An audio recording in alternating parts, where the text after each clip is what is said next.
Anywhere in the world you are watching this program, my name is Linda and I welcome you to Linda's TV show. If it is your first time and you like what you are seeing, kindly subscribe, put on your notification bell to all notifications. This will enable YouTube to recommend and suggest our videos to you. If you do not turn on your notification bell, you won't know when I upload a new video. Here, we react to all forms of video, especially what is happening in Nigeria and in Biafra land. I put a disclaimer that here in Linda's TV show, we do not promote misleading information, hate speech, violent or instigating war. I always seize every opportunity to appreciate YouTube for allowing... Studio, I'm also joined by the current affairs analyst and professor of communications at Bayes University, Professor Abiodun Adeni. Gentlemen, thank you very much indeed. Let me start with you, Barrister Ejimakor. I mean, it's taken 10 years after he was first arrested to get to today's verdict and sentence. What questions does that raise for you as a lawyer? Well, the verdict, both the verdict and the sentence came as a huge surprise to me. First of all, this is a classic case of someone being convicted solely on words he had uttered from elsewhere, not even from Nigerian soil. For instance, the judge reeled out what was purported to be broadcasts made by Nnamdi from his location in the UK during the NSAS protests. And the judge relied or pivoted on that as one of the bases upon which he granted the conviction. But guess what? A lot of people died during the NSAS. A lot of them were innocent citizens. Notably, a lot were massacred at Lekki Toll Gate. And the NSAS report from Lagos State, mainly, and from Abia State, never indicted Mazen Nnamdi or any member of IPOB or anything IPOB. But you see, the judge just went too far in extrapolating that NSAS incident and blaming it solely on Mazen Nnamdi and not on any overt act, any physical act that he committed on the soil of Nigeria, but solely on speeches or broadcasts he made or utterances he might have made from his location in the UK. So that one is number one. Number two is that the judge also made references to utterances Mazen Nnamdi made in the United States as far back as 2014, before the World Igbo Congress event. That was 10 years ago. And then, just a statement that one could say was mere puffery. We need guns, we need this and all that. And then suddenly, all of a sudden, 9 years later, you said you now granted a conviction on the claim that that statement led to the death of someone in Nigeria. You see, they have thousands of IPOB or so-called IPOB, alleged IPOB members in detention, and none came forward. They never extracted any confession, which was tendered in court, linking Nnamdi utterances of speeches or broadcasts to any actual violence or crime or act of terrorism in Nigeria. None whatsoever. Okay. Okay. Well, I will come back to you in a minute, but thank you for setting out that stall. Let me come to you, Honorable Atana Bene. I hope I'm getting your name right. Based on what you're hearing from a lawyer, Ejimakor, the barrister, as well as what I presume you saw in court today, are you feeling distinctly queasy about this verdict? Well, thank you for having me. Ordinarily, I'm not too surprised, based on the events, of how this case started, By the way, I'm a lawyer also, so I kind of understand how, it has come to this point. However, for me, criminality against the state, I try to separate it into different forms. You have economic criminality against the state. We're talking about corruption and all those other things. Social criminality, You know, we'll be talking about murder, kidnapping, arson, and so on and so forth like that. Then we also have political criminality. You know, this area is very wide. It's very wide, depending on how you see it. You know, the actions of certain group of persons, you know, tend to undermine, you know, codified laws of the state. You know, it's what they call all this subversion and all those things, you know, like that. But you see, it is not generally acceptable by all the parties concerned. You know, if a group of persons feel for reasons best to their interests, says this is how they feel, you know, if you tell them at that point that they are committing crime against the state, they will not accept it. You know, they will rather want you to take out what is making them, you know, react, you know, in that form for you or for everybody to say, yes, a crime has been committed. I don't want to go far into many examples. If not, I'll be talking about, you know, why some people say there's genocide somewhere and some people say, no, there's no genocide, you know, somewhere. So you that is feeling it, you know. So most political criminality issues, you know, it's not today. It started many years ago. Nelson Mandela, they went through such trials, Nkrumah, you know, even in Nigeria, even the perceived winner of our June 12th election, you know, was convicted based on, you know, political criminality. So for me, when we get into the topic of political criminality, my first response to handling this matter is also political. You know, not through the legal processes. All these, our forefathers, you know, Jaja of Opobo, great Nana of Ishekiri, Oba Overami, they opposed against the status at that time.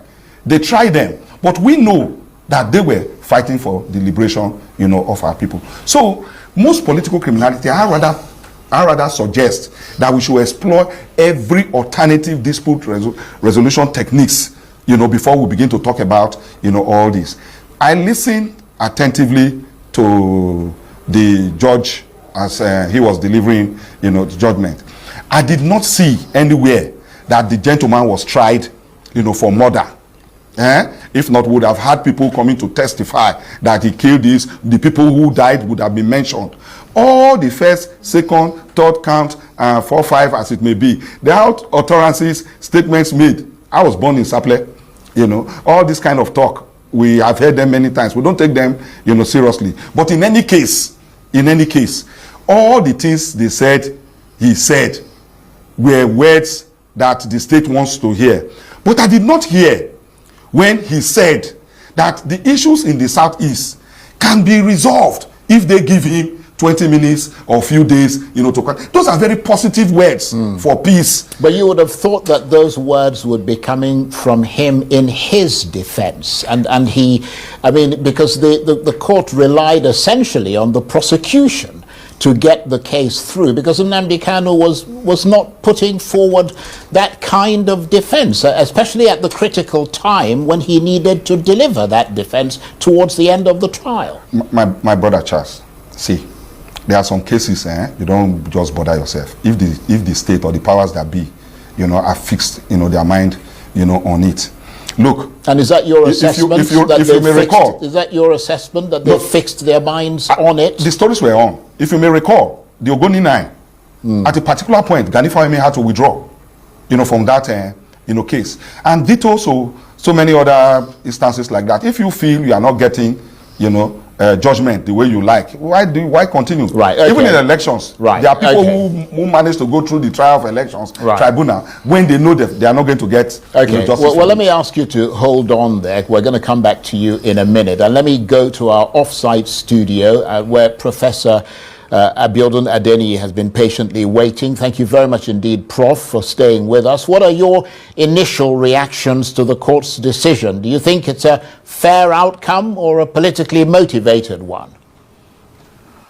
Well, thank you very much, Charles. First, I never expected that the case would last this long, because my impression about the matter is, like the honorable member from Delta State said, quite political. I was imagining that long before now, it should have been taken out of court through what attorneys call nolli prosequi, so that the tension in the land or the disturbances in the Southeast, which existed prior to this time, will probably, you know, have been mitigated on account of the release of somebody who has been identified as a symbol of the struggle, of the youths, or the sentiments that often resonates in that region, as the case could be. So ordinarily, I was expecting that it should have been resolved long before now. But there are also some other issues that kept arising.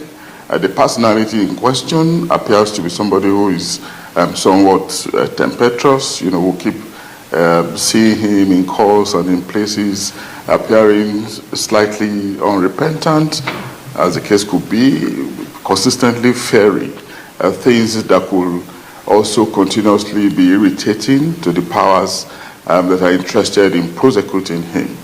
And of course, in the build-up towards the end, the business end of the trial, lawyers who are trained in the business of defending and prosecuting supposedly or were reported to have pulled out, from around him, that he was going to defend himself. This is somewhat strange, and I'm wondering, I started wondering how he was going to pull this through successfully. So what we are seeing now appears really predictable, but there's also a room, a reason for us to be gratified that the judge didn't give, a death sentence. Life imprisonment, still gives some more room for some window, some positive window. And of course, we also still know that higher courts are still there, the appeal court is there, the Supreme Court is also still there. There might be some room in the future for the judgment to be reversed or to be reviewed, as the case could be. And again, political solution is still a continuous thing, something that can still continue. The narrative is not ended yet. In the future, there might still be a need for us to have some consequential review, remembering that in recent years we have had government pardoning all kinds of people, So in the future we might see some government, without prejudice to what the appeal court, the Supreme Court will say in respect of Nnamdi Kanu. We might still have some political solution to the case, because what it means with Nnamdi Kanu remaining in prison is that, something is still missing in nation-building efforts, we know what he represents, and we know that he has sympathizers, and we know there's some powerful sentiment supportive of his cause. And if that cause, that sentiment is locked in prison, it still means that there's something that we haven't dealt with. So I still believe that in the future, whether in the short or long term, it's something that we need revisiting. Right. This could be Charles. Prof, thank you very much indeed for that. So let me come to you, Barrister, because the professor mentioned there the rather perplexing occurrence during this trial that Nnamdi Kanu decided to fire his entire legal team. I mean, did he undermine his case by doing that? I mean, you were a member of that. In fact, you were at the forefront of his legal team. I mean, and then you were suddenly transformed into a consultant, and you couldn't even speak in court today on his behalf. I mean, did he undermine his own case by doing that? No, he didn't. This is not the first time it has happened. You recall that Awolowo had defended himself, if you go back to 1963 in history. At some point, Mahatma Gandhi defended himself in South Africa and even in India. And Nelson Mandela at some point defended himself, so did Martin Luther King. It's not unusual. This is a politically charged case. I think a strategic decision was made by him at some point that he probably would have done a better job than the lawyers. The lawyers do these cases within a very narrow confine of some decorum or some kind of behavior that is imposed on the lawyers that may sometimes may become prejudicial to the client in a politically charged case like this. This case wasn't a complex case. This case depended very much on a misguided prosecutorial policy that, pretty much zeroed in on Nnamdi Kanu, maybe because of the region he came from. That prosecutorial policy is not being levied, not words. we have a different prosecutorial or different counter-terrorism policy up in the north, which is engagement. Well, let me come in there and ask. The comparison may be too far afield. Well, let me come in there. It has to be an equal opportunity crime. Indeed. But let me come in there and ask you this, because of the fact that you raised the issue of the southeast. What are the potential security risks in the southeast region in your assessment? Do you think this verdict will lead to increased tensions or calm in the region? Briefly. Mazen Nnamdi is committed to non-violence. I also take this opportunity to appeal for calm, just like others have done. But whether people are angry or not, they are indeed angry, because there is a perception that this whole thing is sectionalized. That perception has to be removed, and the growing notion that, you know, he's being singled out is gaining currency. So how do we stop this?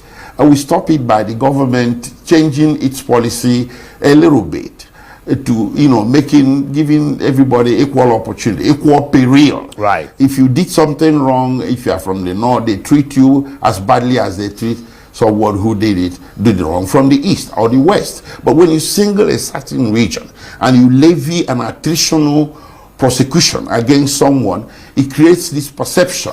And of course, it kind of heightens the alienation of that very region and makes worse the very problem you're trying to solve, the problem of inclusion and exclusion. Right. And this is what is driving the agitation. But having said that, calm is required, because we still have opportunities laying ahead. Indeed. Let me come to you, Honorable Benedict Tenebene. I mean, you are a member of the House of Representatives. You're a lawmaker. Does this verdict and sentence have implications for Nigeria's national unity and cohesion, bearing in mind that you're not from the southeast yourself? Thank you very much. See, that is even the more reason why I am concerned, because I'm not from the southeast. But as a Nigerian, I'm beginning to think that the earlier we solve some certain problems, the better for us as a nation. This Boko Haram thing didn't just, come. It started at one point. Did we manage it well? No, it's snowballed into what we cannot control today. And there are so many other things happening in this country that I think, if you serve the plate well for one, you should serve for the others.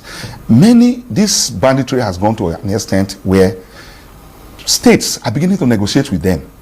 We didn't kill them. There are guys who come to a meeting in State House with machine guns wrapped all over their body, with army personnel in attendance. We are looking at them, we are negotiating, and yet these guys are not dropping, arms. This situation in the southeast, I'm not holding brief, for the gentleman, I have my reservations. But entirely, what it's all about is about the interest of the southeast. Let me tell you, Charles, a quick one.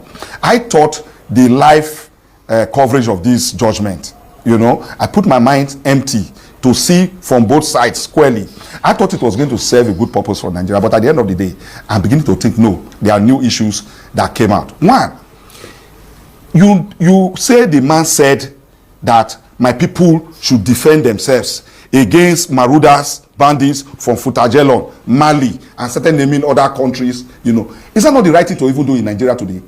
To tell your people if government cannot defend you, you should be able to tell your people.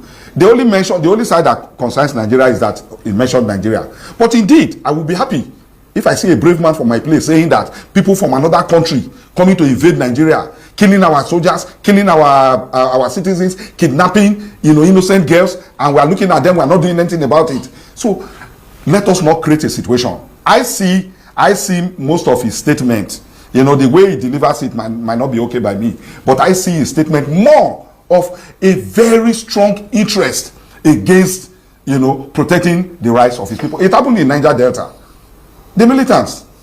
And at the end of the day, a compromise was reached. Today, Nigeria is better off with that compromise. Because they are even helping to protect our oil facilities, and we are earning more money, from it. If we are gone in that same crisis mood, no. I take something away from this young man. He said, yes, there are crises everywhere, not only in the southeast. But let me go. Give me the opportunity. Let me go in 20 days or in 20 minutes, whatever. A desire to bring peace. I think we should not throw away, that option. Indeed. Thank you, Honourable Tenabene. And let me come to you, Professor Adeniyi. Is there a risk that this verdict could galvanize support for the separatist movement, or will it weaken it, in your assessment? I think it's just once more highlight the fact that legal justice may not be sufficient for nation building in a situation where social justice would rather suffice. Now, issues around us are far transcending Nnamdi Kanu. We are seeing terrorism being on the rise. We know what is happening in the last couple of days in this country, and it's becoming increasingly disturbing. You know, even as we speak, there's a session going on Nigeria in the U.S. Congress. You know, we are on the global spotlight on account of our inability to manage our territory. You know, unfortunately.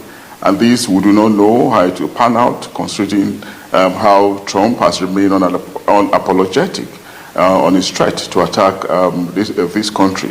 And we know what this means. All this simply says, what it simply means is that maybe in the past, we have been lethargic on how we have been handling our internal affairs, you know. So the issues we have to deal with now goes beyond Nnamdi Kanu.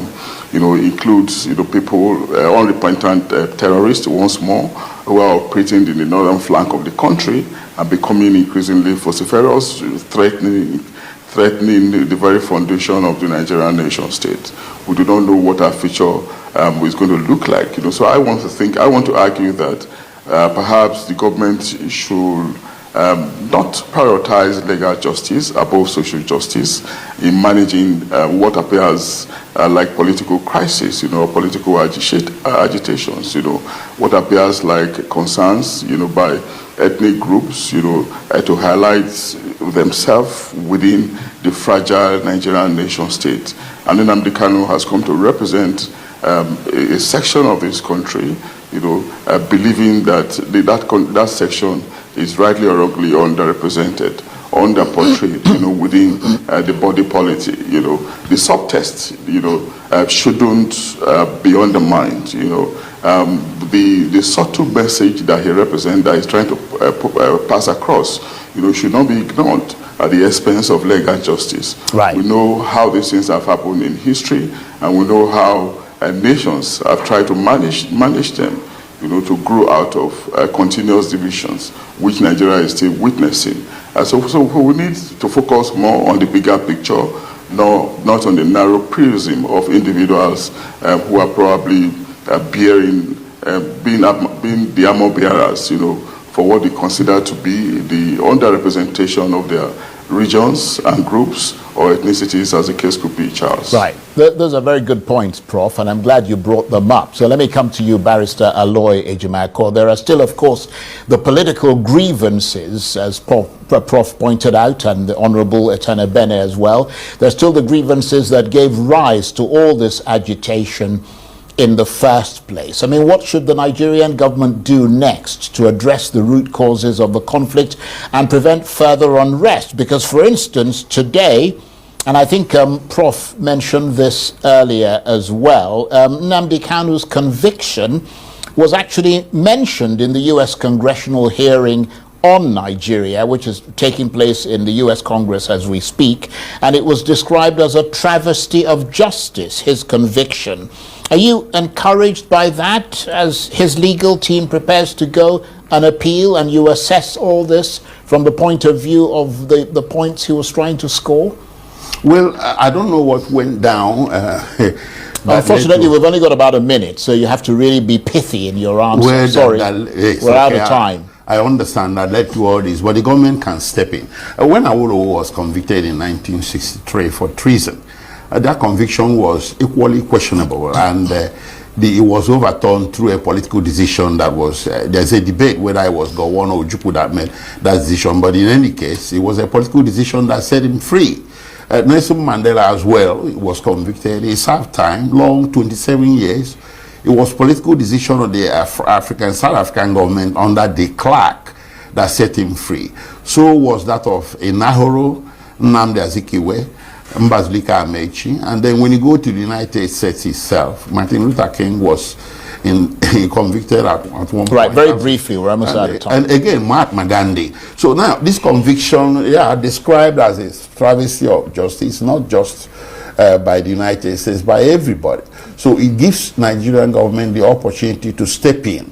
Okay. If something went down, something went wrong, there's a new opportunity, a new window of opportunity to solve it. You see, America took a very weighty decision recently to intervene security-wise in this country, and they never mentioned the IPOB on Nnamdi Kanu anywhere. If they do, it's going to be in favorable terms, not in disfavorable terms. Right. Okay, I've got to go. Kind of points a way forward for Nigerian government to do that, so that this sense of exclusion and alienation in the South is that is running rife will be checked once and for all. Barrister Aloy Ejimako, Honorable Benedict Tenor.